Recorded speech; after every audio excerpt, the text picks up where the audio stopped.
Ყოფილი საქმის კურსი დღის შემაჯამებელი გამოშვებით ბრუნდება ეთერში, რომელსაც ბექა ბაციკაძე გაუძღვება ამერიკის შეერთებული შტატების საქართველოს შორის პირდაპირ ფრენების დანიშვნა განიხილება საკითხი ტურიზმის ეროვნული ადმინისტრაციის ხელმძღვანელმა მარიამ ქრივიშვილმა საქართველოში ამერიკის შეერთებული შტატების ელჩის მოვალეობის შემსრულებელ როს უოლსონთან განიხილა. ტურიზმის ეროვნული ადმინისტრაციის ინფორმაციით მარიამ ქრივიშვილმა და როს უოლსონმა ტურიზმის სფეროში მომავალი თანამშრომლობის საკითხები საქართველოსა და ამერიკას შორის პირდაპირ ავიარეისების დანიშვნის პერსპექტივები და განათლების სფეროში თანამშრომლობის თემები განიხილეს. შევეხსენებთ ამერიკის შეერთებულ შტატებში ფრენების დაწყების სურვილი My Way Airlines ჰქონდა.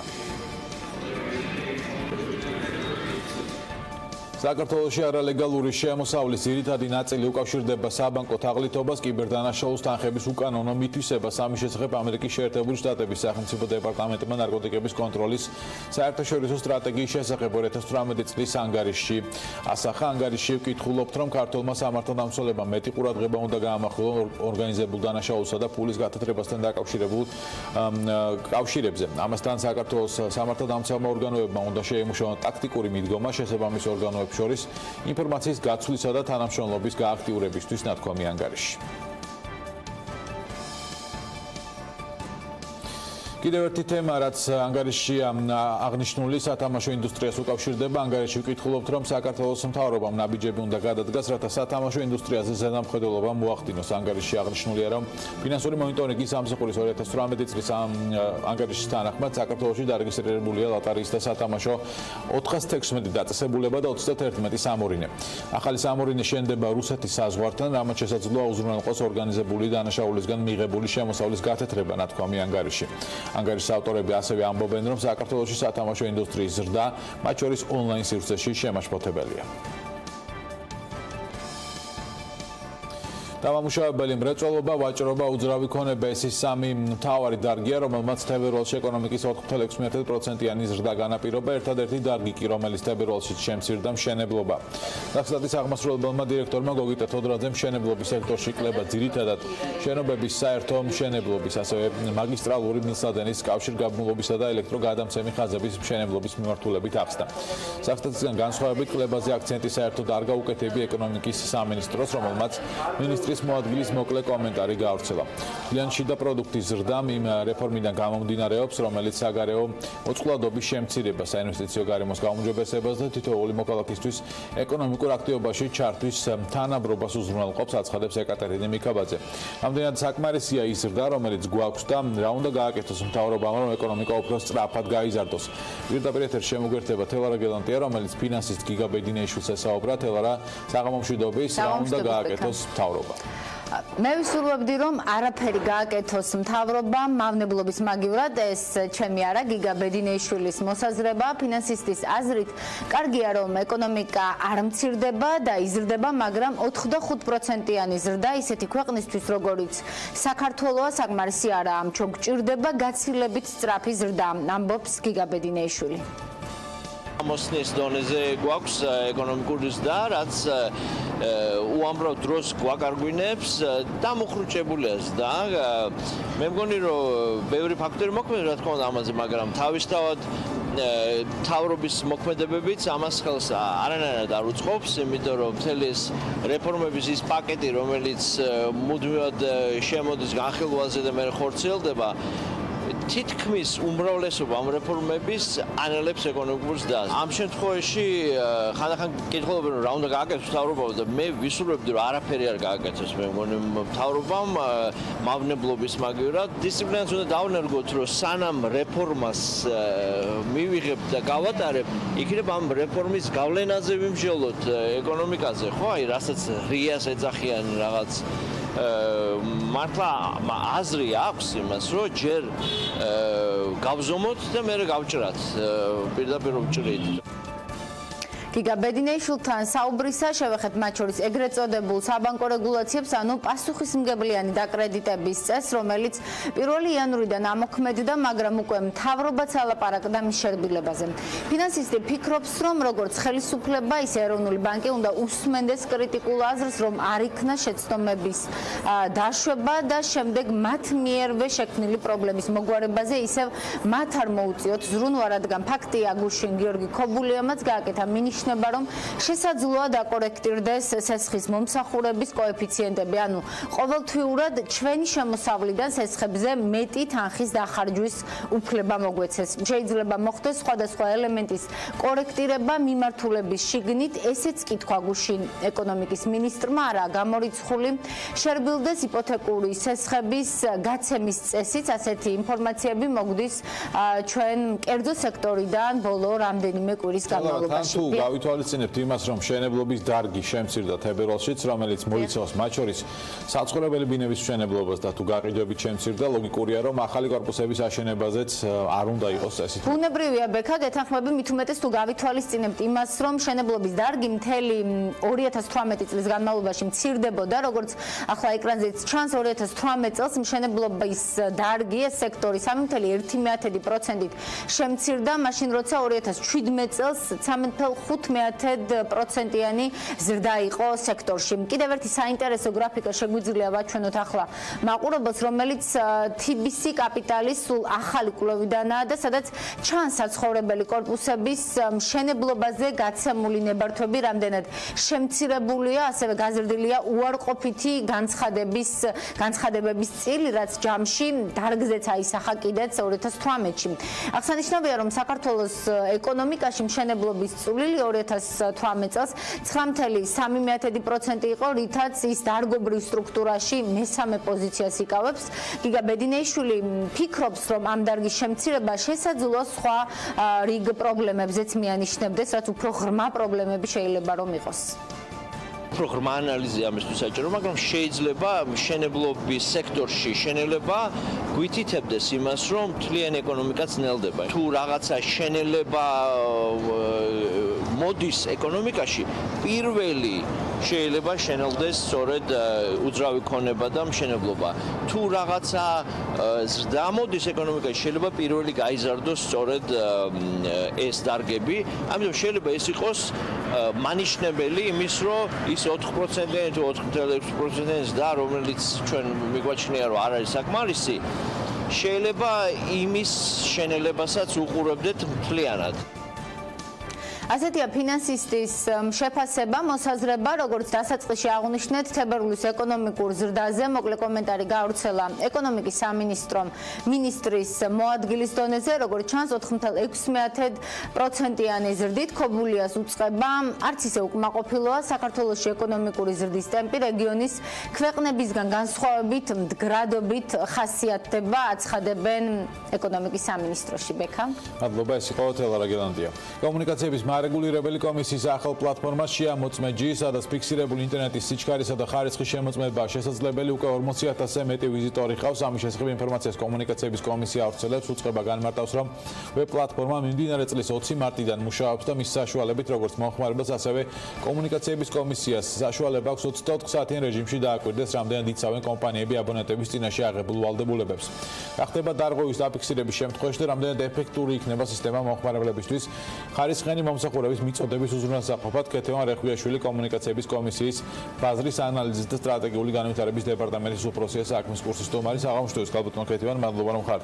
პირველ რიგში ჩვენი გადაცემის სტუმარი. დასაწყისში მინდა კითხოთ, ამ შეამოწმეჯის ვებ პლატფორმის მიზანი რა არის? როგორც ვიცი, კომუნიკაციების კომისიას აქამდეც ჰქონდა ბერკეტები, რომ დარღვევის აღმოჩენის შემთხვევაში კომპანიისთვის გაფრთხილება მიეცა ან ჯარიმა დაეწერა და ან მომხმარებლებისთვის ყოფილიყო ხარისხი უზრუნველყოფილი. შეამოწმეჯიმ რა უნდა შეცვალოს? მოგესალმებით. კომისია უკვე დაახლოებით 1 წელია რაც ამ პროექტზე მუშაობს. როგორც მოგეხსენებათ, ეს არის საერთაშორისო პრაქტიკაზე დაფუძნებული პროექტი და ჩვენ პროექტზე მუშაობისას შევისწავლეთ ესეთი ქვეყნების პრაქტიკა, როგორც არის გერმანია, ლიტვა, ლატვია და ეფუძნება სწორედ მათ გამოცდილებას. განსაკუთრებული რაც აქვს შეამოწმეჯის და ძირითადი მიზანი, რაც იყო კონკრეტულად ამ ვებ პლატფორმის შექმნის, არის რომ მომხმარებელს მივცეთ მარტივი და მასზე მორგებული საშუალება, რომ თავად შეამოწმოს მისთვის ნებისმიერ ხელსაყრელ დროს, რეალურად მიეწოდება თუ არა ის მომსახურება, რა ხელშეკრულებაც მას აქვს გაფორმებული და რაშიც ის იხდის საფასურს. დიახ, როდესაც მომხმარებელი ამოწმებს საკუთარ მონაცემებს და სიჩქარეს, ამის შემდეგ რა ხდება, რა უნდა გააკეთოს კომუნიკაციების კომისიას, რომ მოგმართოთ და შემდეგ როგორ მოქმედებს უკვე კომისია? ამ პარამეტრების შემოწმება საკმაოდ ადვილია, თვითონ პლატფორმაში ამოწმედი ძალიან მოქნილია. მომხმარებელს შეუძლია დაიწყოს შემოწმება მისთვის ნებისმიერ დროს, ანუ დღის ნებისმიერ მონაკვეთში, იმ ინსტრუქციის შესაბამისად, რომელიც ასევე მოცემული არის ვებ პლატფორმაზე და ხარვეზის პირველივე დაფიქსირების შემთხვევაში პლატფორმა საშუალებას აძლევს, რომ მან ონლაინ რეჟიმში დაწეროს საჩივარი, განაცხადი, რომელიც ავტომატურად იგზავნება კომისიაში და შემდეგ უკვე მომხმარებელთა უფლებების დამცველი პროცედურულად მიყვება თითოეულ საჩივარს და ეკონტაქტება თითოეულ მომხმარებელს და უკვე თვითონ ვებ პლატფორმას დაახლოებით 80,000-ზე მეტი ვიზიტორი ყავს უკვე.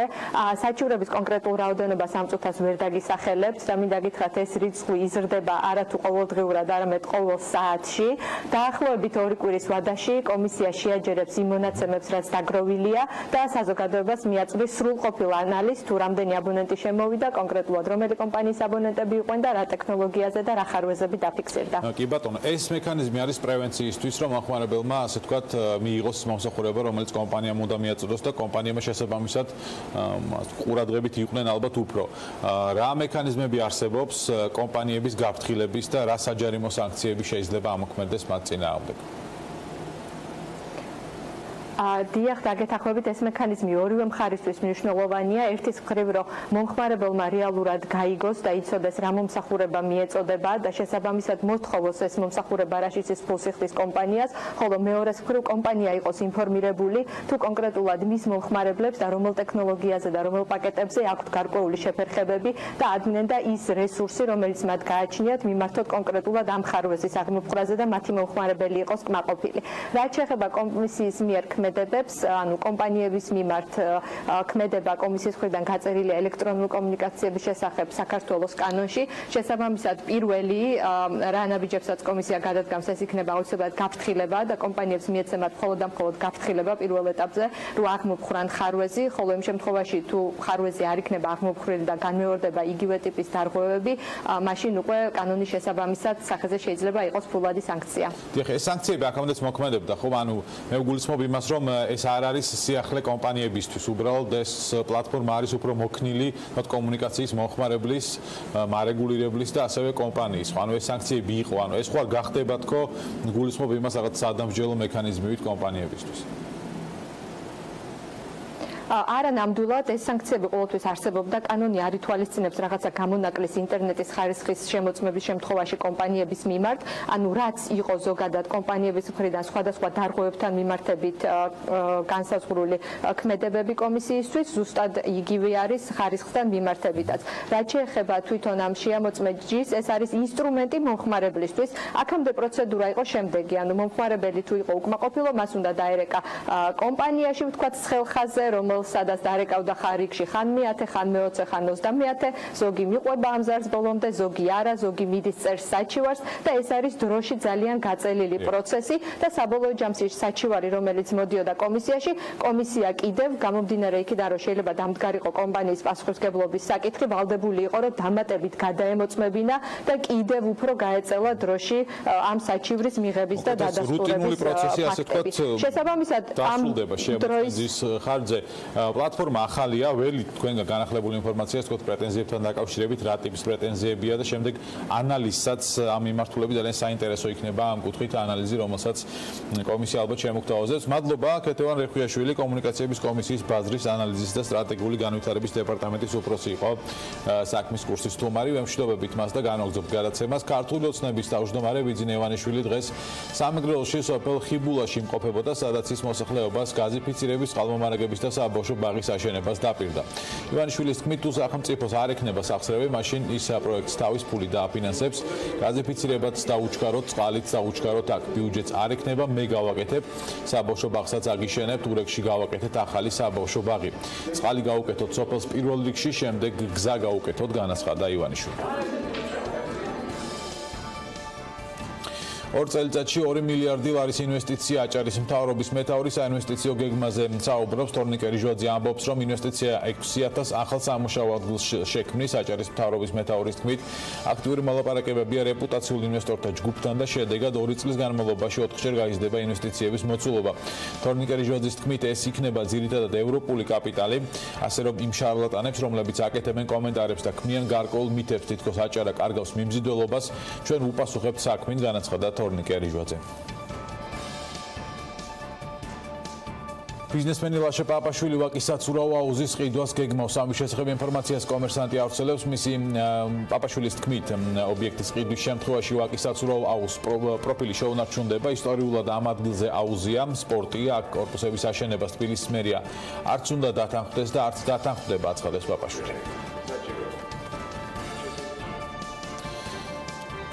32 მილიონის ინვესტიცია ქათმის ფერმაში. რევაზ ვაშაკიძე ახალ ფერმას აშენებს. ფერმა სოფელ სარტიჭალაში 17 ჰექტარზე იქნება განთავსებული. 15 ჰექტარი უკვე შეძენილი გვაქვს. დაახლოებით 2 ჰექტარი არ ყოფნიდა და გადაწყვიტეთ მისი ყიდვა, რაზეც ჩემი ინფორმაციით მთავრობისგან თანხმობას მივიღებთ, აცხადებს ვაშაკიძე. ამასთან რევაზ ვაშაკიძის განმარტებით ფერმაში 60-მდე ადამიანი დასაქმდება. აჭარა ჯგუფი სათამაშო ბიზნეს ტოვებს. სათამაშო ბიზნესიდან გასვლა დიდი ხნის წინ ჩვენი სტრატეგიის ნაწილი იყო. ბაზარს დავტოვებთ აუცილებლად. ამის შესახებ BMG-ს აჭარა ჯგუფის აღმასრულებელმა დირექტორმა ვალერი ჩეხერიამ განუცხადა. როგორც ჩეხერია განმარტავს, უმსხვილესი ქართული ჰორეკას სექტორში შემავალი კომპანია აჭარა ჯგუფი სამომავლოდ მხოლოდ სასტუმრო და სოფლის მეურნეობის მიმართულებით განვითარებას განაგრძობს. დღეს ოფიციალურად ცნობილი გახდა, რომ აჭარა ჯგუფმა სასტუმრო სტამბაში შემავალი კაზინო ავიატორი დახურა. კაზინო ავიატორის დახურვას კომპანიაში კონცეფციიდან გამომდინარე მიღებული სტრატეგიული გადაწყვეტილებით ხსნიან და განმარტავენ, რომ კაზინოში კომერციული და ფინანსური მიმართულებით პრობლემები არ ყოფილა. საქართველოს ბანკმა ყველაზე იაფი იპოთეკური სესხის აქციის ახალი სახლი ყველას დაწყების შესახებ განაცხადა. ის, ვინც აქციის ფარგლებში სარგებლობს იპოთეკური სესხით 2019 წლის 27 მარტიდან უკვე შეუძლია რომ ჩაერთოს აქციაში. იპოთეკური სესხით სარგებლობა შესაძლებელია ლარში 7.19%-დან ეფექტური 9.15%. ბანკი მუდმივად ცდილობს მომხმარებელს შესთავაზოს სწორედ მის საჭიროებებზე მორგებული პროდუქტები თუ სერვისები.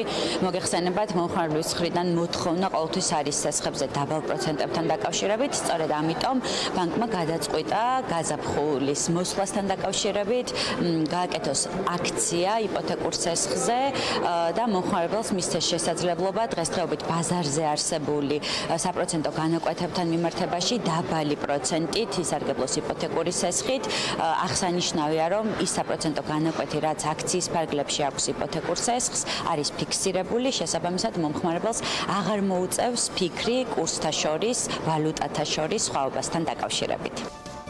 ყველაზე ძვირი უბნის სტატუსს კვლავ თაწმინდა და ვაკე ინარჩუნებს. ამის შესახებ TBC კაპიტალის მიერ ჩატარებული უძრავი ქონების ბაზრის კვლევაშია ნათქვამი. ამავე კვლევის მიხედვით გდანში, სამგორში, დიდ დიღომსა და ნაძალდევში უძრავი ქონება შედარებით დაბალ ფასებში იყიდება.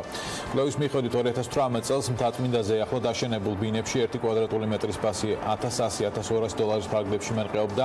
სიძვირის მიხედვით მეორე ადგილზეა ვაკე, აქ 1 კვადრატული მეტრის ფასი $1000-დან $1100 ფარგლებში. საიმელში შედის საბურთალო, სადაც კვადრატული მეტრის შეძენა $900-დან $1000 ფარგლებში არის. შესაძლებელი კვლევის მიხედვით მშენებარე კორპუსებში $700-800 ფარგლებში მერყეობს კვადრატული მეტრის ფასები ბრძანიში. დაახლოებით ამ ფასად არის შესაძლებელი დიდუბეში, ჩუღურეთსა და ისნის რაიონში ბინის შეძენა.